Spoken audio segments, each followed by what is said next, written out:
부다페스트는 흔히 남성적이고 선이 굵은 도시로 묘사되며 아기자기한 체코의 프라하와 자주 비교되곤 합니다. 그 이유는 무엇보다 다뉴브강에 있습니다. 강폭이 넓고 직선으로 도시를 시원하게 관통하는 데다 물살이 빠르고 거칠어 그 자체로 엄청난 에너지가 느껴지기 때문이죠. 강을 사이에 두고 깎아지른 듯한 부다 언덕과 평평한 페스트 지구가 마주보는 지형 또한 매우 드라마틱하고 입체적입니다. 2024년 9월 기록적인 폭우로 인해 다뉴브강 강물이 턱 밑까지 차오른 긴박한 상황 속에서도 부다페스트는 그 위용을 잃지 않았습니다. 건축물들 역시 하나하나가 오스트리아 헝가리 제국의 전성기에 지어져서인지 거대하고 권위적으로 다가옵니다. 국회의사당, 성 이슈투반 대성당, 영웅광장 등을 보면 디테일보다는 웅장한 덩어리감과 높이로 압도하는 제국의 힘이 고스란히 느껴집니다. 역사적으로 몽골, 오스만 튀르크, 합스부르크, 나치, 소련 등 수많은 외세의 침략과 지배를 겪었지만 부다페스트는 그 아픔을 숨기기보다 상처를 딛고 일어선 흔적을 도시 곳곳에 드러냅니다. 마치 역사의 고난이 굳은 살처럼 그리고 훈장처럼 남아있다는 느낌을 강하게 받게 되죠. 거친 다뉴브강이 흐르고 압도적인 건축물이 서 있는 선 굵은 남성적인 도시 부다페스트를 지금부터 만나보시죠. 부다페스트 하면 가장 먼저 떠오르는 그 건물 바로 국회의사당입니다. 정말 압도적인 위용이죠. 길이가 약 268m, 높이가 96m에 달하는 이 건물을 짓는데 무려 40kg의 금이 사용되었다고 하니 그 규모가 짐작되시나요? 밤마다 황금빛으로 눈부시게 빛나는 이유가 있었네요. 19세기 말 오스트리아 헝가리 제국의 일원이었던 헝가리는 당시 문화와 정치의 중심지였던 비엔나에 뒤지지 않는 위상을 보여주고 싶어 했습니다. 또한 서유럽의 의회 민주주의를 지향한다는 의지를 담아 영국 런던의 국회의사당을 벤치마킹했죠. 재미있는 점은 영국보다 더 크게 지으려고 작정하고 설계한 덕분에 실제로도 영국 국회의사당보다 약 3m 정도 더 길다고 합니다. 건물 높이가 96m인 이유도 흥미롭습니다. 헝가리 민족이 이 땅에 정착하여 건국한 해가 896년이라 96은 헝가리에서 가장 신성시되는 숫자거든요. 인근 성 이슈트반 대성당의 높이도 똑같은 96m인데 부다페스트에서는 이보다 높은 건물을 지을 수 없도록 법으로 제한하고 있다고 합니다. 국회의사당은 완벽한 좌우 대칭 구조로 설계되었습니다. 다뉴브강에 비친 모습까지 더해지면 상하 좌우가 완벽하게 맞아떨어지는 기하학적 안정감을 주는데요. 보고만 있어도 마음이 편안해지는 이유가 바로 여기에 있었습니다. 의사당 앞에서 강 건너편을 보시면 저게 왕궁인가 싶은 건물들이 보일 거예요. 정면에 보이는 디즈니 성처럼 아기자기하고 뾰족한 건물은 어부의 요새이고요. 왼쪽으로 시선을 돌리면 나오는 묵직하고 웅장한 건물이 진짜 부다 왕궁입니다. 의사당 내부 중앙 홀에는 헝가리 초대 국왕의 상징인 성 이슈투반 왕관이 보관되어 있습니다. 헝가리 사람들은 왕이 왕관을 쓰는 것이 아니라 왕관이 왕을 선택하고 인정한다라고 믿기 때문에 왕궁이 아닌 민의의 전당인 국회의사당에 왕관을 모셔두었다고 하네요. 유럽 3대 야경 중에서도 부다페스트의 야경은 단연 최고로 꼽히죠. 비록 이번엔 홍수 여파로 그 화려함을 온전히 누리지 못해 아쉬움이 남지만 해질녘 다뉴브강에 은은하게 비치는 모습과 조명이 부분적으로 켜진 모습만으로도 충분히 감동적입니다. 마지막으로 사진 팁을 하나 드릴게요. 강 건너편 바치아니 광장역 앞으로 가시면 국회의사당의 전경이 꽉 차는 최고의 인생샷을 건지실 수 있습니다. 여러분도 꼭 멋진 사진 남기시길 바랄게요. 페스트 지역에서 다뉴브강을 건너 부다 언덕 위로 천천히 올라가다 보면 하얀 성 하나가 시야에 들어옵니다. 고풍스러운 탑과 우아한 알치, 견고한 성벽이 어우러진 이곳이 바로 어부의 요새입니다. 이름은 요새이고 겉모습은 영락없는 성이지만 실제로 전쟁에 사용된 적은 단 한 번도 없다고 하네요. 이름에 얽힌 사연이 흥미롭습니다. 중세시대 이 언덕 아래 다뉴브강에서는 많은 이들이 어업으로 생계를 유지했습니다. 당시 이 성벽은 귀족이 아닌 각 직업별 조합이 구역을 나누어 방어했는데 이 구간을 담당했던 이들이 바로 어부조합이었습니다. 어부들이 지켜낸 성벽이라는 뜻이 오늘날까지 이어져 내려온 것이죠. 네오로마네스크와 네오고딕 양식이 절묘하게 섞인 이 건물은 마치 디즈니 만화에 나올 법한 뾰족한 고깔 지붕이 특징입니다. 총 7개의 곡갈 모형 탑이 솟아있는데 이는 896년 헝가리를 건국한 마자르족의 7개 부족을 상징합니다. 회랑의 아치형 창틀 사이로 내려다 보이는 다뉴브강과 국회의사당은 그 자체로 하나의 완벽한 액자 속 그림입니다. 유럽의 수많은 인생샷 명소 중에서도 단연 손꼽히는 곳이라 언제나 여행객들로 붐비죠. 다들 명당을 차지하려 북적거리지만 눈치껏 줄을 서서 회랑 창틀에 앉아 사진 한 장을 남기고 나면 그 뿌듯함은 이루 말할 수 없습니다. 혼자 가도 걱정 마세요. 이곳은 서로 사진을 찍어주는 상부상조가 기본 매너니까요. 어부의 요새를 지나 부다 왕궁 쪽으로 이동하다 보면 강을 가로지르는 세체니 다리가 발 아래로 펼쳐집니다. 다리와 연결된 페스트 지구의 화려한 거리와 성 이슈투반 대성당의 도움이 한눈에 들어오는데 이때 도시의 역동적인 리듬감이 가장 잘 느껴집니다. 조금 더 발걸음을 옮겨 왕궁 남쪽 끝자락 마리아 아냐 동상이 있는 곳까지 내려가 보세요. 시야가 탁 트이며 국회의사당부터 세체니 다리, 저 멀리 엘리자베스 다리까지 이어지는 다뉴브강의 유려한 S자 곡선을 조망할 수 있습니다. 어부의 요새부터 꽤 발품을 팔아야 하는 여정이지만 이런 장관을 볼 수 있다면 그깟 다리 아픔쯤은 참아야겠죠. 부다페스트는 뭐니 해도 야경이 가장 아름다운 도시입니다. 그리고 그 화려한 서막을 알리는 주인공은 역시 국회의사당이죠. 강 건너편 바치아니 광장 강가에 자리를 잡고 앉아 있으면 시간의 흐름에 따라 시시각각 옷을 갈아입는 국회의사당의 장엄한 변신을 목격할 수 있습니다. 부다페스트의 저녁은 유독 특별합니다. 해가 서쪽인 부다 언덕 뒤편으로 넘어가기 때문에 동쪽 페스트 지구에 있는 국회의사당은 지는 해의 붉은 노을을 정면으로 받아내죠. 온 건물이 붉게 타오르는 이 순간은 스페인 그라나다의 알바이신 언덕에서 바라보는 알함브라 궁전의 석양만큼이나 강렬하고 환상적입니다. 해가 완전히 자취를 감추고 어둠이 깔리기 직전 이른바 매직 아워가 찾아옵니다. 이때의 국회의사당은 인공 조명과 하늘의 잔광이 절묘하게 섞여 은은하면서도 신비로운 빛을 발합니다. 그러다 이내 완전한 밤이 찾아오면 수만 개의 전등이 일제히 켜지며 건물을 화려한 황금빛으로 물들입니다. 그러나 홍수 때문에 지금 모습이 저에게는 최선이었습니다. 이때부터 부다페스트는 야경의 진면목을 유감없이 뽐내기 시작하는데 세체니 다리는 구조물을 따라 박힌 전구들이 마치 진주 목걸이처럼 영롱하게 빛나며 주변 황금빛 건물들과 묘한 대비를 이룹니다. 성 이슈투반 대성당과 부다 왕궁, 어부의 요새가 황금빛으로 물들고 그 빛이 다뉴브강 위로 쏟아지는 장관을 마주해보세요. 그 화려한 물결을 보고 있으면 부다페스트 야경이 왜 세계 최고로 손꼽히는지 단번에 알 수 있습니다. 화려한 국회의사당에서 불과 몇 걸음 떨어진 곳에는 강물을 향해 놓여있는 60켤레의 낡은 신발들이 있습니다. 1944년 겨울, 헝가리의 친나치 조직이 유대인들을 끌고 와 신발을 벗으라고 명령한 뒤 총살하여 시신을 차가운 강물로 밀어넣은 비극적인 사건이 있었습니다.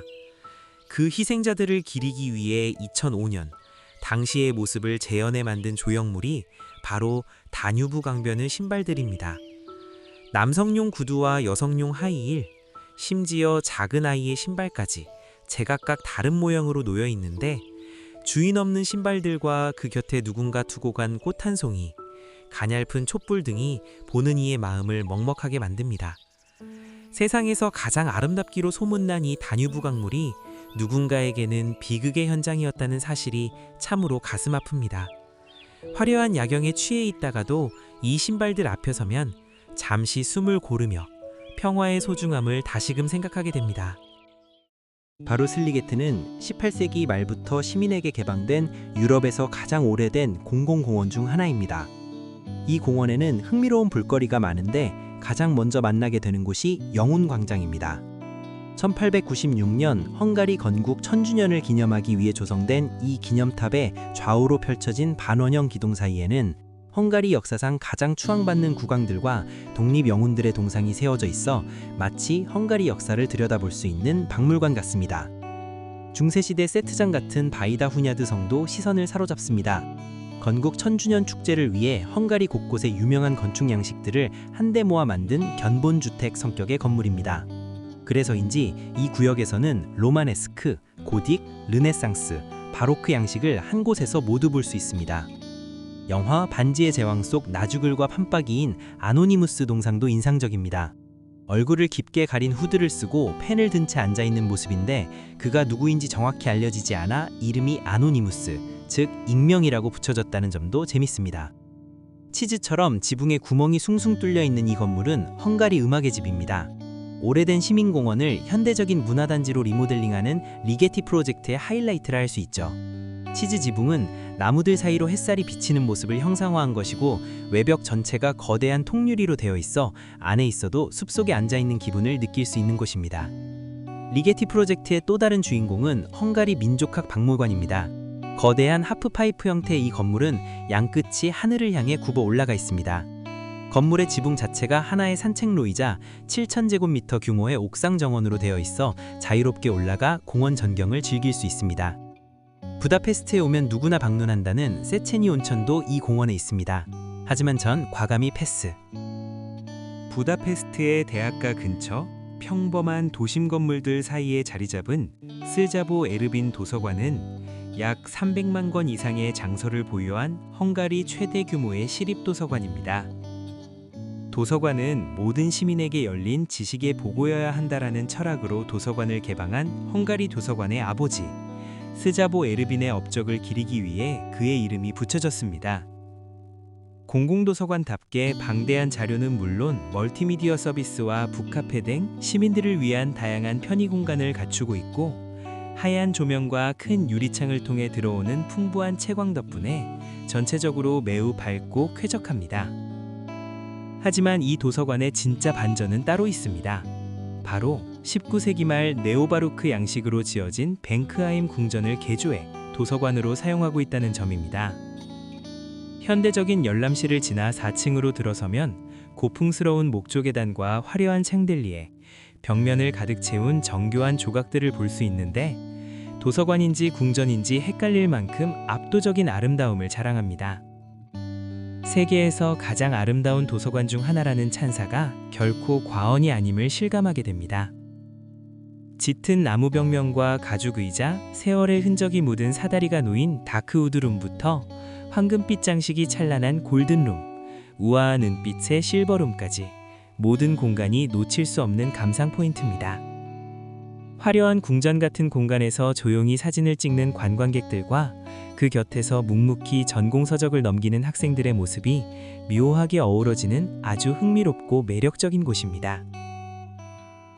헝가리의 대표적인 졸라이 타일로 지붕을 덮어 멀리서 보면 박물관처럼 보이는 이 건물은 바로 부다페스트 중앙시장입니다. 페스트 지구 자유의 다리 근처에 위치한 이곳은 1897년에 완공된 철골 구조의 실내 시장으로 부다페스트가 유럽의 수도를 목표로 국회의사당과 안드라시 대로를 건설하던 19세기 말 도시 재정비 시기에 함께 지어진 건축물입니다. 시장에 들어서면 성당처럼 높게 뚫린 중앙홀과 노출된 철골 트러스 구조가 시선을 압도합니다. 천장에 유리창으로 쏟아지는 자양광 덕분에 내부가 꽤 밝은데요. 덕분에 시장이라기보다는 근대 기차역이나 세련된 전시장이 온 듯한 느낌을 줍니다. 1층은 현지인들의 활기찬 일상을 엿볼 수 있는 공간입니다.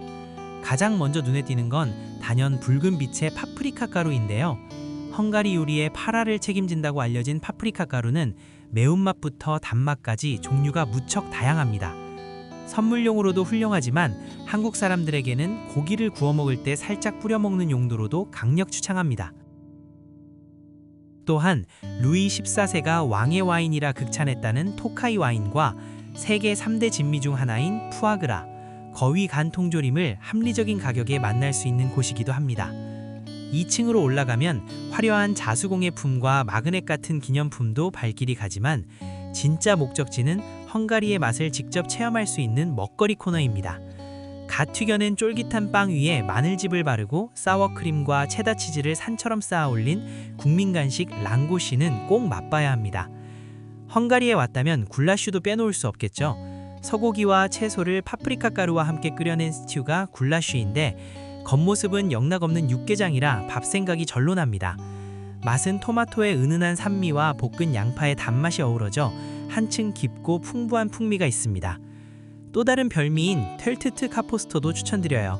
다진 고기와 쌀을 양배추 잎에 돌돌 말아 푹 찐 뒤 사워크림을 얹어 먹는 가정식인데 새콤하게 절인 양배추와 고소한 고기 속이 마치 우리네 김치찜처럼 친숙합니다. 중앙시장은 언제나 많은 사람으로 북적이기 때문에 맛있는 음식을 편하게 즐기려면 빈자리를 확보하기 위한 치열한 눈치 게임은 필수라는 점 잊지 마세요.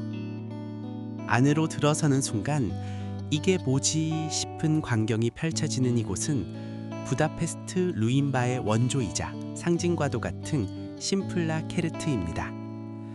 거친 그래피티와 낡은 벽돌, 온갖 낙서와 스티커로 도배된 벽과 낡은 계단, 그리고 제각각인 가구들까지. 처음엔 정신이 혼미해질 정도로 미로 같지만 방마다 저마다의 테마를 품고 서로 연결되어 있어 무질서 속의 질서를 완벽하게 느낄 수 있는 곳입니다.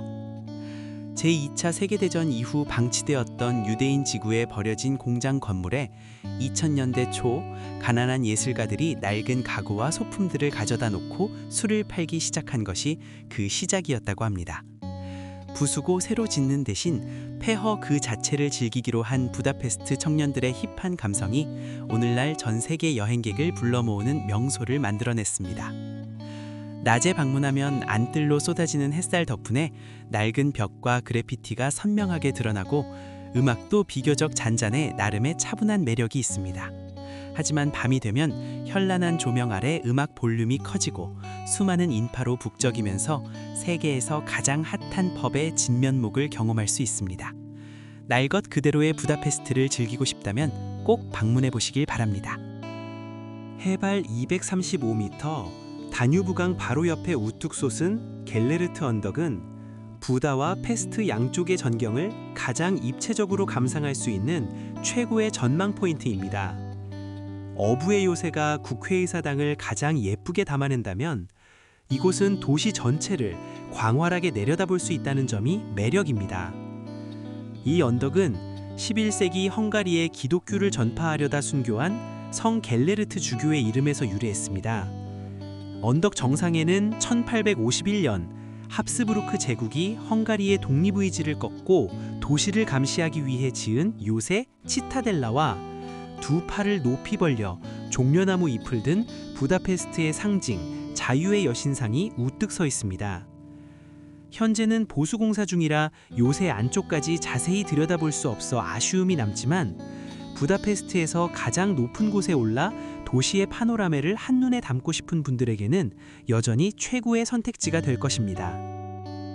부다페스트에서 가장 큰 성당이자 도시 어디에서나 웅장한 돔을 마주하게 되는 이곳은 바로 성 이슈트반 대성당입니다.